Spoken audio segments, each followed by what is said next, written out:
Day one of training camp at Ohio State is in the books. Welcome back to the Woody Hayes Athletic Center. It is time for Snappy Jays, some snap judgments with Bill Landis, Jeremy Birmingham, and I am Austin Ward. A hot one for the Buckeyes starting this morning. It's steamy, and it's football, Bill. I checked the little thing that tells you, what they call them thermometers, right? Thermometers. Yeah. 89.1 degrees was the highest that I saw. Felt a little warmer than that, though. Especially on the field. Yeah. Especially because it was early. It shouldn't have felt that warm that early. But there was no wind, which is fine. Made a little sweaty. People, it's nice when you can really get the smell of football. That's right. On the first We did, and we definitely smell like we played football out there. We didn't even have the pads on. All right, day one in the books, then Jim Knowles and the linebackers, which that group includes Court Williams now, by the way. Adjust your rosters accordingly. What did we observe from practice? What's your number one takeaway, Bill? Start it. Can we talk about Sonny Styles? Okay, go for it. Yeah, we'll talk about quarterbacks, but who picked Sonny Styles on the Stonk Watch this morning? Was it me? He's the most obvious guy. Wow, going first. So I don't know what to make of how they ran things. They were on split fields, and some clear first teamers were on one field and some were on another. But it was interesting to me that the incumbent safety that we know about is Lathan Ransom, and the two safeties that sort of traveled with him, for lack of a better word, were Jihad Carter and Sonny Styles. Jihad Carter at the adjuster, Sonny Styles at the nickel, and not big nickel, regular old nickel, Sonny Styles, which I would not have projected for him, but Jim Knowles is very emphatic, he can do it. So it's a new role, I guess, to consider for Sonny. I don't know, we're standing here today, if he's going to be the starting nickel or not, but all the things they talked about we have to find stuff for this guy to do beyond just the sub package that he was in last year. They are putting that into action, it appears. Remember how confused I was about the safeties? Mm-hmm. Yeah, double that. Yeah, we've never seen them do what they did today, which is the split teams. And I think part of it, or most of it, was for the quarterback, so people didn't get any assumption or presumption one way or the other. But then it adds all these other questions and wrinkles. And you're they look like the first team defensive line and the first team linebackers, and there was Denzel Burke and Jordan Hancock. So are these the starters? And then you hear Jim Knowles being well, Jihad's a deep safety. He's not playing corner. He's not really a slot guy. He's more of a deep safety. He's a deep safety. Well, then, why was he out there? I think there's a part that I would adjust, which was Denzel Burke was on a different field, and it was Davis and Igbinosun for the most part with Jordan Hancock. It's very confusing. Yeah. Anyway. And so you see that, and you're okay, who knows? I think the bottom line is that when you have this many good players, you can experiment and you can try new things. And Sonny Styles is a type of athlete that has the ability to man up Marvin Harrison and guard Cade Stover and play in the deep safety and play, if he wanted to, with his hand on the ground and at the edge. He can do all these things. So, the encouraging thing for me is what we said a few days ago. If Sonny doesn't play a lot, we're rioting. And I think that they got the memo. Got scared. Because Jim Knowles said he's going to play a lot. So yeah. He also said C.J. Hicks in the jack. I like being half right that Jihad Carter is not really being considered to play in the nickel, but I didn't think, that means Sonny's going to do that. It means, but it makes the most sense, maybe. Yeah. I think I think there are going to be. Let's just assume for the moment, I guess, that's going to be the trio. I think we should. There are going to be moments throughout the season where they're going to play a team where maybe the matchup does not favor that, and I think that's where Cameron Martinez and Jair Brown enter the equation. But frankly, there aren't a lot of guys like that, especially in the Big Ten, that they're going to come against, and I think that Sonny can probably cover most guys of that skill set anyway, the speedier, kind of twitchier slot guys. So, I don't know. He can do it. I actually feel like it is clear. The safety picture is clearer for me now. I feel like I feel like I have it. Yeah. I think if you have a role for Sonny that keeps him on the field, and then you can find a way to put CJ at the jack, you can do a lot of things, and you can get your best athletes on the field. I said it to you earlier, without trying to read too much into one day of practice, this looks like a Georgia defense. These are big rolling dudes. off the bus. Yeah. These are big dudes, and you want to put your best athletes out there and let them do special things, and those guys are the best athletes. And so you find a way, whether or not that's going to look conventional for Ohio State fans, whether or not you're going to have the opportunity or the likelihood of pissing a few guys off. Okay, that. This is Big Ten football, and this is big boy football. You can't worry about feelings. You got to play the best guys. Yep. Yeah, maybe it should make more sense or resonate. I asked Jim Knowles, if you're doing these split squads, how much is there experimenting going on? He's like, not a lot. And the front six was definitely the starting group. We know that for sure. you don't have Tommy and Steele out there messing around at linebacker, or JT, Tuimoloau, and Jack Sawyer and Mike Hall. All those guys were together. So like, it would make sense if that's now the complete group, and it wasn't necessarily what I anticipated, but Bill was right again, like always. No, it's a very rare occasion that I'm actually right. I think defensively, it did seem like there was a little rhyme or reason to the packaging of players. Offensively, like Marvin and Emeka were on opposite fields, but I think that was to ensure that whatever quarterback was on that given field, they had somebody established and good to throw the ball to. Yeah. Last year, you guys were annoyed with me because I said Jackson shouldn't practice, right? JT Tuimoloau should not be allowed to practice against this for different reasons. Yeah. Like, honestly, I just don't think that it's helping anyone at all. He's completely dominating people. And I joked with him when he walked off the field. I asked him, I'm like, do you think you should just take some time off? And he's like, I'm going to go as hard as I can until they tell me to stop. And I'm like, well, you should stop. Stop. Because it was not fair. He was single-handedly making it impossible for the quarterback on the far field to make plays. Didn't matter which quarterback it was. Didn't matter which tackle it was. Didn't matter which tackle it was. It wasn't fair to have him out there. And then a couple times he was out there right next to Michael Hall, and it became like a bloodbath.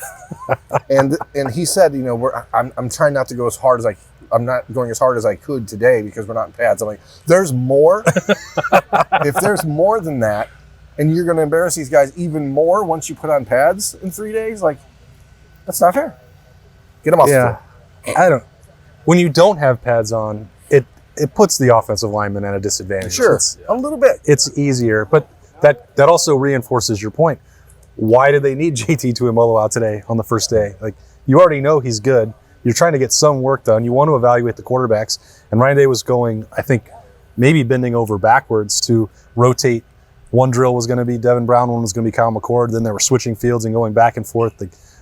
That was truly about as even as I've ever seen. It wasn't like the spring where it's, okay, one day you're the one, the next day you're the two. Today it was back and forth. And I'm wondering why maybe you have to take it to that length, even if it doesn't really matter for just one day. But I saw Kyle walking off the practice field, and I asked him, I'm like, how did that feel? And he's like, that was kind of weird, but I don't think it'll be that way for very long. I would assume we saw that today because we were here watching the full practice, because there was 500 fans here watching the practice, and that's intentional. All right. Well, what did we make of the performance of the QBs? I thought it was a continuation of the spring, mostly from what we saw. Like some really good throws that show you the high ceiling of the guys, and like knocking some rust off. Maybe we're not going to be in here on Friday. We're hoping to be in here next week at the end of the week, and it'll be interesting to kind of compare what they look like today, then, and also just sort of the usage of them, given what you guys just said. But I thought that Devin at times looked a little more consistent throwing the ball, but there were definitely some misses. Kyle, it felt like he was a little hot on some throws, especially out to the sideline. I think like the best throw of the day was actually from Tristan Gebbia, believe it or not. Not that he's in that mix. So it was fine. Like for day one, like no one really blew me away, but I don't know that I expect it to be. I would, at the risk of doing a thing, like I think Devin Brown was better today than what we saw. Again, some of that I think is because Kyle McCord spent more time on the field that JT Tuimoloau was on, and that it changes the perspective.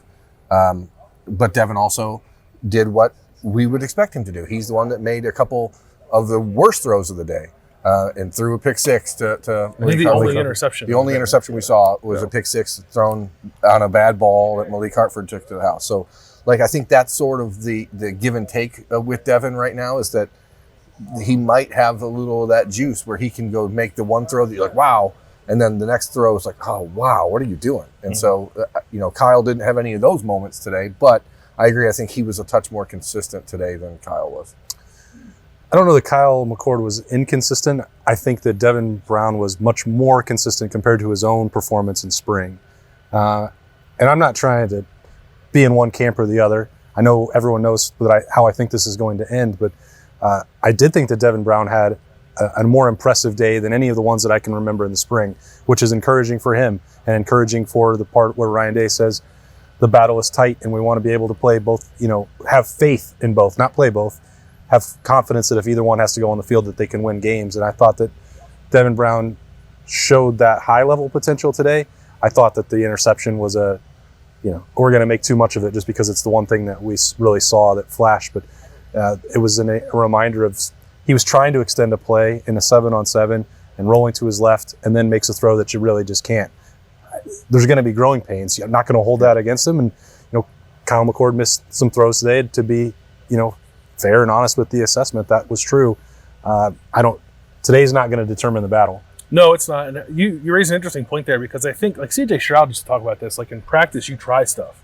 And sometimes when you try stuff, it backfires and you throw interceptions. But when you're in a competition and everything you do is being judged against someone else, like CJ was comfortable as you could possibly be. It doesn't matter if he threw interceptions. Devin Brown throws an interception. He's like, oh boy, Kyle didn't throw an interception. Yeah. But it's like because Devin took a little bit of a risk on a play to see if something can work. And like I'm okay with that. Like my personal preference, if you're throwing picks in practice, as long as it's not repeated same mistakes over and over again and it's more experimentation, trying to feel what you can get away with, I think that's totally fine, and that's sort of what happened on that play. Yeah, I saw Lincoln Keenholz walking off the field, and I asked him his first practice, and he said, I can just go out there and have fun. I can pretty much try things all I want because he's under no pressure at all to go out there and win the job. So he's like, he seemed pretty freewheeling and comfortable out here for a quarterback making his first practice at Ohio State.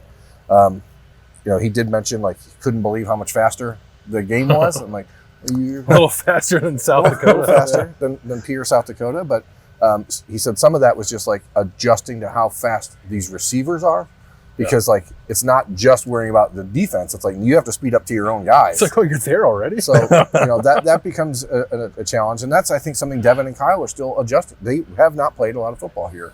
No matter how much work they get inside here, once there's a live defense going against you, that picture gets a lot less clear. And as you said, this certainly is not going to settle the debate or win the job today, one way or the other. But no one's going to lose it today either. So yeah, I mean, and you also would, if you were trying to make a decision today, you would design it to put the ones completely together, which they did not do on offense. As both of you said, Emeka and Julian Fleming were on one field and Marvin was on the other. That's certainly not going to be what it looks like for Ohio State when they kick off the season against Indiana. Just some other news and notes, I guess. Tyleik Williams went down with some sort of leg injury during the early part of practice. So he did not get taken off for medical attention. They put a brace on him. He stayed out there for the rest of the day, but didn't take any additional work.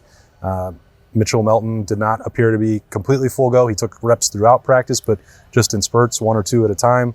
He had some other guys out there, Jacob James. Bill, there seemed like there was a good rotation going on with Carson Hensman with both of those guys. Carson took probably more one reps than Jacob James, but I would say that's probably fair. But they were mixing them up for sure.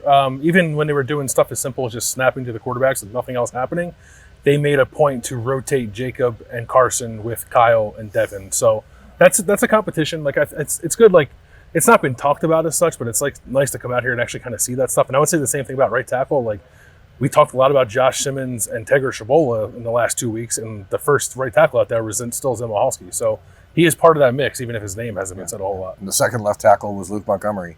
And a lot of, if you're doing housekeeping at home, like a lot of guys change numbers. Lathan Ransom's wearing 8, Ryan Turner's wearing 12, Cam Martinez is wearing 3, Davis Nigbadosin's now number 1. I mean, there's all these changes. So we're trying to watch this and see all this happening. You're like, oh, which one's that one? Which one's so it's different out here from what you expected after the spring, and especially on the offensive line. I mean, I don't think anyone would have anticipated that Luke Montgomery was taking the number 2 reps. But then, like, are we not supposed to look too far into that? Because certainly not going to have all 3 of those guys at right tackle battling for the job, and then why not try someone else? I don't know. And I don't know. Do you guys see? I didn't see Joshua Simmons take any first-team right tackle reps. I didn't either. I saw him get yelled at a couple times. Pretty good. And he was rotating with the 2s with whoever out of Tegra or Zen was there. But it's an important reminder. Like we do expect that he will be the starting tackle come week 1, but this is a kid who was playing at San Diego State last year, and this is not San Diego State, and you need to be reminded of that very quickly. Well, he was, because there's not a JT Tuimoloau in the Mountain West Conference, and that rep didn't go great. No. He got yelled at a handful of times. He jumped off sides in a drill, and like that was a problem for him at San Diego State, and he was immediately scolded about that and didn't always finish the drills as hard as they want. Justin Fry and Mike Seleni are not like taking it easy on these guys. No. So it is a reminder that this is a process to get yourself acclimated, which is what day 1 and 2 are for. That's right. I can never say this word. Acclimatization. Climate change. I was just going to wait till he could get it right. Acclimation. Acclimation period. Yes. It's an acclimation period, and some guys need more acclimation than others. So do we. We're getting into it right now. It's the first day of camp for everybody. Great to be back out at the Woody Hayes Athletic Center with real football to watch and talk about. We're going to do a lot more of it on the podcast. Thanks for joining us for this edition of Snappy Jays. That's Bill and Burnham. I'm Austin. We will talk to you later.